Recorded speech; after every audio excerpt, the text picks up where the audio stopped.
सर्वे भवन्तु सुखिनो सर्वे सन्तु निरामया सर्वे भद्राणि पश्यन्तु मां कश्चित् दुर्भाग् भवेत्। आज के इस विदाई समारोह में मंचासीन यहाँ कर्णप्या के उप जिला अधिकारी महोदय, ब्लॉक प्रमुख महोदया, सभी मंचासीन पदाधिकारी महोदय और यहाँ पर आए हुए कर्णप्या के जो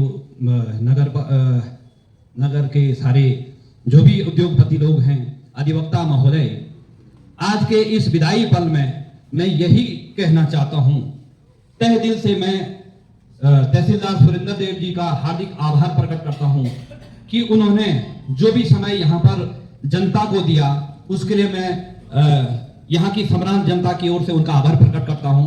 महोदय, मैं उस दौर की बात करना चाहता हूं जब कोटद्वार में अग्निवीर की भर्ती थी और यहाँ के युवाओं को 12वीं किस्म करके भेजना था, तो उस समय का मैं चश्मदीद गवाह हूं कि महोदय ने दिन रात एक करके कि मेरे हाथ से किसी बच्चे को विलंब न हो या किसी का जो है किसी नौकरी में जो है कोई वो आए, लेकिन उन्होंने जो है जब तक भर्ती प्रक्रिया शुरू नहीं हुई थी तब तक अपने दायित्वों का ऐसा निर्वहन किया जो कि एक काबिले तारीफ है। उसके लिए मैं उनका तहे दिल से आभार प्रकट करता हूं।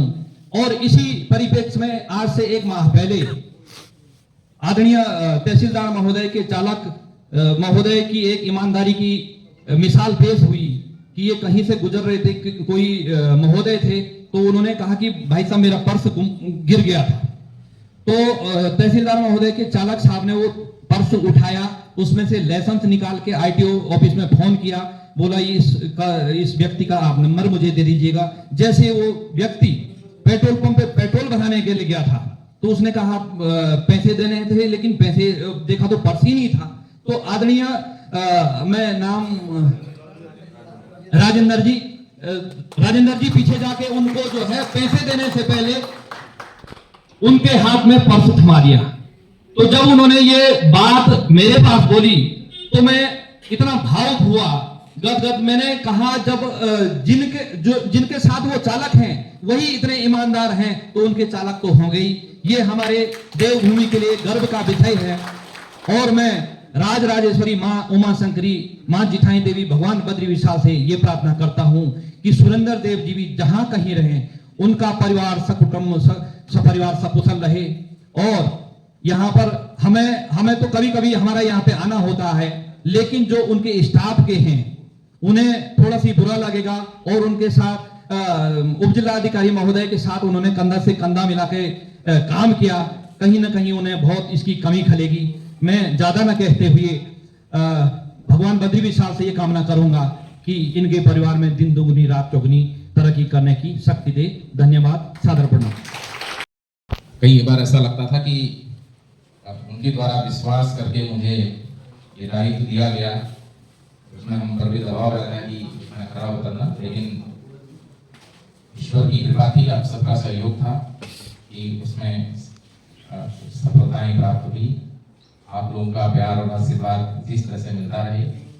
और मैं अपने स्टाफ से और आपके साथ से जरूर कह रहा था कि मैं जितना खुल के यहाँ जिया उतना मैं शायद अपने गृह जनपद या अपने घर में भी नहीं रहा। तो मैं बार बार यही कह रहा था, और शायद हम जहाँ जाएंगे इतना खुल करके नहीं रह पाएंगे। वहाँ कई प्रकार की बंदिशें होंगी। यहाँ पर हमने कभी ये महसूस नहीं किया कि हम अपने घर से बाहर हैं या घर से दूर हैं। आप लोगों ने जो स्नेह दिया उसमें हमको कभी लगा ही नहीं कि हम अपने घर से अलग हैं, वही ऐसा लगा कि हम अपने परिवार के बीच में हैं। तो बार बार मेरे दिमाग में एक ही चीज आती थी कि हम कर्णप्रयाग में या गैरसैंण पोखरी जहाँ पर भी रहे वहाँ बहुत अच्छा सा वातावरण, बहुत अच्छा सहयोगात्मक वातावरण, सकारात्मक वातावरण मिला। और एक बात, जैसा चमोली आने के लिए लोग करते हैं, तो मैं जैसा कि मैडम को भी बता रहा था, जो नवदीप मैडम है, मैं उनका भी स्वागत करना चाहूँगा कि ऐसा कुछ भी नहीं है जैसी बाहर इस जनपद चमोली की छवि बनाई गई है, वैसा बिल्कुल भी नहीं है। पूरा पहाड़ी बेल्ट, आप पिथौरागढ़ से, बागेश्वर से, अल्मोड़ा, चमोली, रुद्रप्रयाग, टिहरी, पौड़ी, उत्तरकाशी, सब एक जैसा है, सब एक जैसा है। और सबसे बड़ी बात यह है कि जब हम राजकीय सेवा में आते हैं तो जब तक नौकरी नहीं मिलती है तो हमको लगता है कि यार कैसे भी हम नौकरी मिल जाए, कुछ भी मिल जाए, लेकिन जिस दिन से नौकरी मिलती है अगले ही दिन से हम ट्रांसफर के लिए प्रयास करने लगते हैं। तो और जब पहाड़ का आदमी पहाड़ में नहीं रहेगा तो आप उनसे कैसे अपेक्षा कर लेंगे कि जिनका जन्म, जिनका पूरा पालन पोषण मैदानी जिलों में हुआ है, अगर वो लोग यहाँ आने के लिए कोई आनाकानी करते हैं तो हम समझ भी सकते हैं कि उनकी जो पालन पोषण हुआ है या उनका जो बचपन बीता है ऐसी परिस्थितियों में नहीं हुआ है। लेकिन जो लोग जिनका जन्म यहीं से हुआ है, जिन्होंने यहाँ की सारी परेशानियां देखी हैं, झेली हैं, अगर वो सरकारी सेवाओं में आने के बाद उनको ये लगने लगता है कि चमोली दुर्गम हो गया, तो ये थोड़ा सा हम सब के लिए भी आत्ममंथन की चीज है। और वो चीज कई बार मुझे लगता भी है कि जब तक हम सेवाओं में नहीं होते हैं तब तक तो धक्के खा रहे होते हैं, कोई इनको पूछता नहीं है। और जिस दिन से पूछने लगते हैं तो हमको अपना ही घर जो है दुर्गम लगने लगता है, सुविधा विहीन लगने लगता है।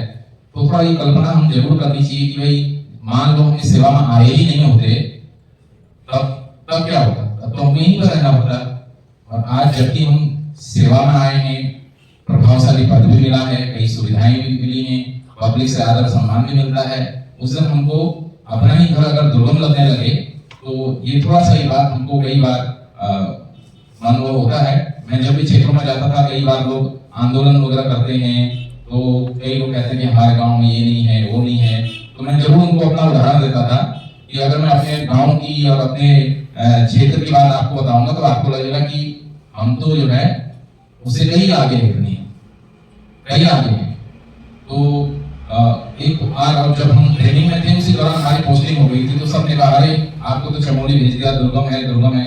मैंने एक चीज उनसे जरूर कही थी, मैडम जी शायद वहाँ ट्रेनिंग सेंटर में थी, मैंने अपने साथियों से जरूर कहा था कि मैं जहाँ मैंने जन्म लिया है, जहाँ मेरा गाँव है, उसके बाद सब कुछ सुगम ही है, दुर्गम कुछ भी नहीं।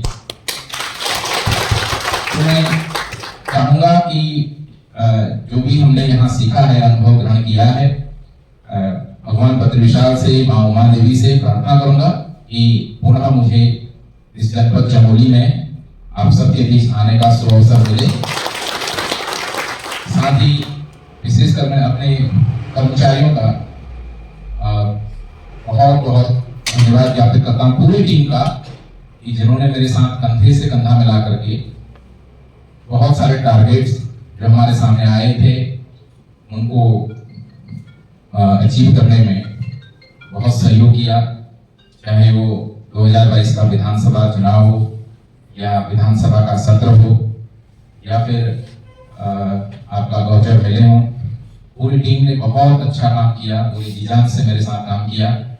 एक्चुअल में होता क्या है कि जो दिखता है सामने तारीफ उसकी होती है, लेकिन एक्चुअल में उस तारीफ के पीछे कई लोगों का हाथ होता है, कई लोगों का सहयोग होता है। तो वो असली सहयोगी, उस तारीफ के हकदार मेरे वो कर्मचारी हैं, वो अधीनस्थ लोग हैं जो यहाँ पर हैं। हमें जो भी मेरा ये सम्मान है वो सब उनको समर्पित है। आप लोग इसी तरह से कार्य करते रहिएगा। कभी भी कई बार ऐसा होता है कि आप लोगों की अपनी निजी समस्याएं होती हैं, लेकिन बावजूद उसके मैंने देखा कि हमारे कर्मचारी 8-8, 9-9 बजे बैठ करके काम करते हैं, क्योंकि हमारे पास एक्चुअल में अदर डिपार्टमेंट में क्या होता है कि एक रूटीन वर्क है, उनको क्या करना है 1-1.5 महीने से पता चलता है, लेकिन हमको अगले 1 घंटे में क्या काम करना वो अभी भी नहीं पता चलता है। 5 मिनट पहले, 10 मिनट पहले पता चलता है। तो ये एक जो आकस्मिकता वाली स्थितियां होती हैं वो अक्सर हमारे सामने आती हैं।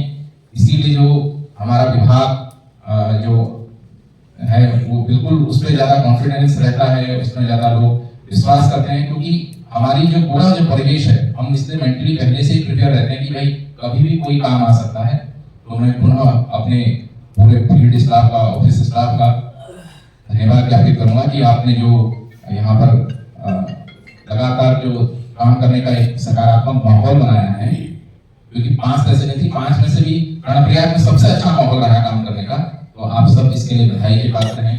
मैं उम्मीद करूंगा कि आप इसको यहीं न रखें, इसमें लगातार सुधार हो, निरंतर आप इसको और अच्छा करें। प्रभु आप सबके कष्टों को दूर करे और आप सब लोग जनता को जितना सहयोग हो सकता है उतना अवश्य करें। इन्हीं शुभकामनाओं के साथ पुनः मैं अपने उप जिलाधिकारी महोदय का, जिनका कि मेरे ऊपर बहुत विश्वास मिला अपने उप जिलाधिकारियों का, विशेषकर संतोष कुमार पांडे जी जो हमारे उप जिलाधिकारी हैं। आपका मेरे पर बहुत विश्वास रहा और कई बार ऐसा लगा कि आप हैं तो कर लेंगे, तो इतना मुझे एक्सपोजर देने के लिए थैंक यू सर। आपका मार्गदर्शन मुझे आगे भी मिलता रहेगा और जितने भी यहाँ के प्रतिनिधिगण आए हैं, मुकेश नेगी जी का, नोडिया जी का और अपने व्यापार संघ के पूर्व अध्यक्ष ब्रिजेश मिश्र जी का, मेघवाल जी का, और मैं सबका धन्यवाद ज्ञापित करता हूँ। अपने अधिवक्ताओं का आप सबका सहयोग और प्यार मिलता रहा। मैं ज्यादा ना बोलते हुए अपनी वाणी को यहीं पर विराम देता हूँ, क्योंकि अभी गौचर वालों ने भी प्रोग्राम रखा है, वो मेरे को वहाँ शायद 1-1.5 घंटे इंगेज करेंगे। तो मैं इसी के साथ आप सबका बहुत बहुत धन्यवाद। Thank you. मेरा ख्याल है कि काफी चीजें अभी लॉ एंड ऑर्डर कम सीखा है, वो नीचे जाके देखने को मिलेगा। यहाँ तो काफी शांत लोग हैं, सबने बड़ा सहयोग किया है। बाकी बड़े बड़े कार्यक्रम, निर्वाचन आपने यहाँ अच्छी तरह से निपटा लिया। विधानसभा का निर्वाचन बहुत बड़ा चैलेंज होता है। आपने इतने बड़े बड़े मेले निपटा दिए, विधानसभा का आपने सत्र निपटा दिया, 5 तहसीलें संभाली, मामूली बात नहीं है भाई। तो और ये अनुभव संजो के रखिए, अपने आने वाले जो आपकी परंपरा के लोग हैं, आपके कर्मचारी, आपके छोटे भाई, उन सबको बताइए। व्यवहार आपका बड़ा ही कुशल रहा है सबके साथ, उच्चाधिकारियों के साथ भी और अपने साथ काम करने वाले सारे लोगों के साथ समन्वयात्मक आपने काम किया है। तो इसके लिए मैं आपको बहुत बहुत बधाई देता हूँ। और बाकी आपके लिए मैं क्या कहूँ, आप हमारे तहसीलदार साहब के विदाई समारोह में आप सब लोग आए, हमारे माननीय ब्लॉक प्रमुख मैडम, हमारे मीडिया के बंधु नेगी जी, हमारे और पीओ साहब, पत्रकार बंधु सारे, हमारे भट्ट जी, सारे लोग, तो मैं किसका नाम लूं, हमारे सारे कर्मचारी अधिकारी, और जिन्हें मैं हो सकता है कि भाई फेस भी ना जानता हूँ, सबका बहुत बहुत आभार कि आप इस कार्यक्रम में उपस्थित हुए और उसे बड़ा सफल बनाया। तो तहसीलदार साहब के आगामी जीवन, इनके व्यक्तिगत जीवन और इनके राजकीय जीवन की उन्नति प्रगति की मैं कामना करता हूँ और उज्जवल भविष्य इनका हमेशा बना रहे, ये हमेशा निरंतर अपने पथ पर आगे बढ़ते रहे। इसी के साथ मैं हमारी जो नवनियुक्त हमारी तहसीलदार मैडम है, जिन्होंने सुरेंद्र जी के बाद यहाँ कार्यभार संभाला है, ये सब एक ही बैच के हैं, काफी ऊर्जावान हैं। तो सुरेंद्र जी ने काफी कुछ इन्हें बता भी दिया है, ये भी इतना बड़ा जिला छोड़ के आई है यहाँ पे। तो सब लोग साथ मिलकर काम करेंगे और अगर कहीं कोई कमी, कोई गलती होती है तो हम आप बैठ करके उस समस्या का समाधान निकालने के लिए तो है। देखिए, कभी भी रस्सी खींच के उसकी उलझन नहीं सुलझती। धन्यवाद। धन्यवाद मुख्याधिकारी महोदय। हमने अपने तहसील के सहयोगी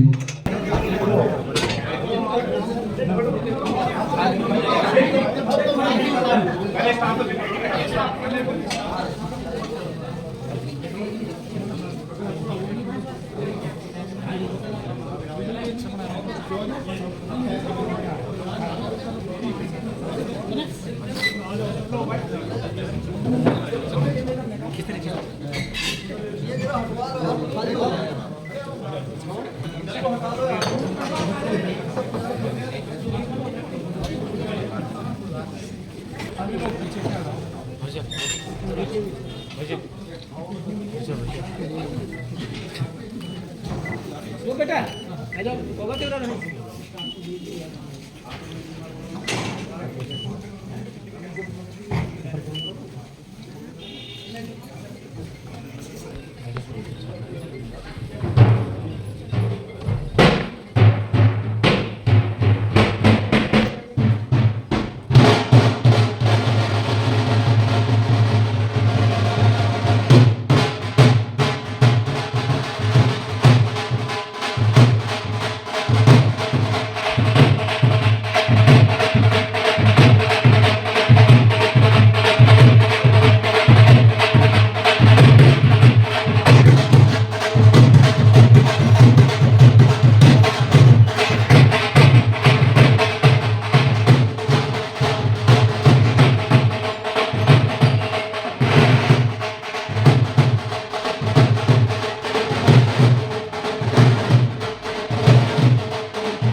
एक मिनट जी, एक दो तो इसमें फिट हो गए।